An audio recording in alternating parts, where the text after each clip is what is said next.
Bonsoir, donc toujours à la salle des fêtes de la Papinière à Sucy-sur-Erdre, au salon Harmonie des métiers, le salon des métiers solidaires à Sucy-sur-Erdre. Je reçois aujourd'hui Nathalie. Nathalie, le voyage de Mona, qui va nous présenter son livre, Le voyage de Mona. Bonsoir Nathalie. Bonsoir, je vous remercie déjà de m'interviewer. C'était pas prévu, c'est vraiment une grande surprise, je suis ravie.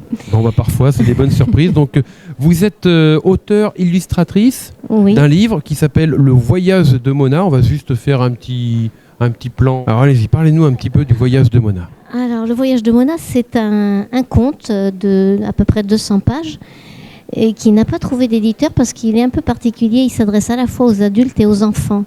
Et donc les maisons d'édition, elles ont en général des cibles très précises et quand on rentre pas exactement dans le cadre, mais j'ai eu des retours très positifs de certains éditeurs, sauf qu'ils me disaient c'est plus pour jeunesse et les jeunesses disaient c'est plus pour adultes. En fait, il est fait pour l'enfant intérieur des adultes, qu'on a tous en nous et que souvent on a un peu oublié, parce que la vie nous demande d'être sérieux, de travailler, de réfléchir, et on l'oublie un peu en cours de route. Et cet enfant intérieur en nous, il a tous nos rêves d'enfance, et il a surtout la capacité d'émerveillement, il est plein de potentiel. Voilà, donc il s'adresse à l'enfant intérieur des adultes, et il s'adresse aux enfants. Pour moi, à partir de 8 ans, de 8 à 12 ans, je conseille vraiment aux parents de le lire avec leurs enfants. Donc, par exemple, un chapitre tous les soirs, il y en a un parent lit une page, l'enfant lit une page. Et ça permet vraiment d'échanger sur des sujets qu'on n'aborde pas forcément tous les jours dans la relation parent-enfant. Et il permet aussi justement d'améliorer cette relation entre les parents et les enfants. Donc le voyage de Mona, vous parlez des sujets qui étaient abordés dans le livre. Quels sont-ils ? Alors ça parle de la notion de responsabilité, ça parle des peurs, des émotions, comment c'est important de les exprimer, de ne pas les garder à l'intérieur parce que ça fait des dégâts dedans.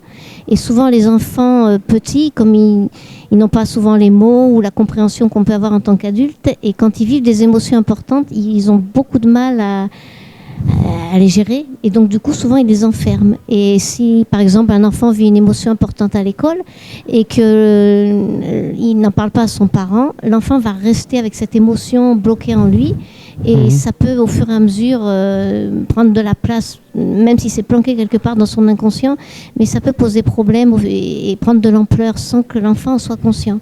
Et donc ça parle de l'importance d'exprimer ses émotions, ça parle des peurs, ça parle comment notre pensée est créatrice, comment quelque part on crée notre vie plus ou moins consciemment, soit on la crée à partir de nos peurs, soit on la crée consciemment à partir de ce qu'on veut, vraiment de ce qui est important pour nous. Ça parle de la mort. C'est des sujets qu'on n'aborde pas forcément tous les jours, mais ça en parle d'une façon, ça montre d'ailleurs, je peux parler avec vous tout à l'heure de ce qui s'est passé aujourd'hui, les attentats cette nuit à Paris, et je disais que moi qui ai été institutrice pendant un certain nombre d'années, c'est pas évident pour les enfants quand il se passe des choses comme ça, parce que ils sont assez démunis, ils comprennent pas le monde dans lequel ils vivent, et voilà, ça les dépasse. Et donc dans ce livre, il y a justement des pistes de compréhension, et les enfants à travers ce livre peuvent voir que même à l'âge même jeune, puisque je conseille à partir de 8 ans, ils peuvent prendre conscience qu'ils ont beaucoup plus de pouvoir que ce qu'ils croient sur leur vie, et que ce que chacun vit individuellement, ça a un impact quelque part au niveau collectif. D'accord, ça leur permet d'avoir aussi du recul sur tous ces événements dont on parle. Oui, il y a vraiment des pistes de compréhension là-dessus. Voilà.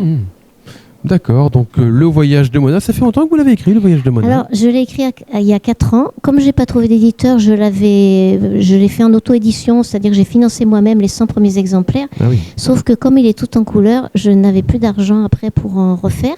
Et là, je viens de lancer une campagne de levée de fonds sur le site de KissKissBankBank. Je ne sais pas si vous connaissez les sites de crowdfunding. Si, on connaît le site de crowdfunding. D'ailleurs, on peut mettre le lien, si vous voulez, de KissKissBankBank. Il est fini ou il n'est pas fini?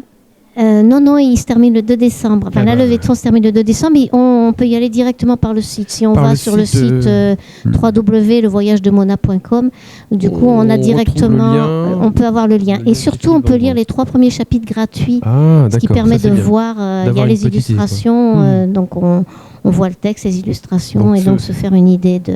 Donc adhérer à KissKissBankBank pour pouvoir aider à promouvoir, si vous le faites, ça sera promouvoir d'autres super. livres, Le voyage de Mona. Ouais.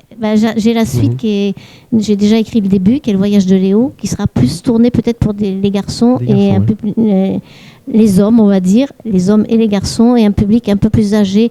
Là, c'est vraiment à partir de 8 ans. Et c'est pour les filles alors? Non, c'est pas pour les filles, c'est pour notre féminin intérieur. Parce que vous avez du féminin et j'ai du masculin. Voilà. Donc ça, c'est pour votre féminin. D'accord, ok. Pour mon côté féminin, c'est gentil de penser à lui. Alors donc, on peut retrouver le livre sur le voyagedemona.com. Est-ce que vous avez un mail ou un numéro de téléphone où on peut vous joindre?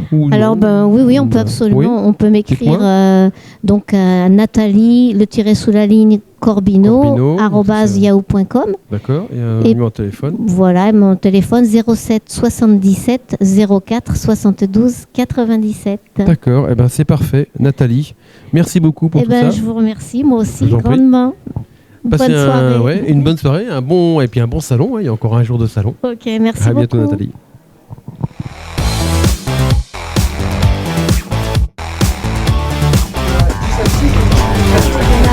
D'art contemporain. Donc c'est un lieu qui a plusieurs missions. La première, c'était ici on a plusieurs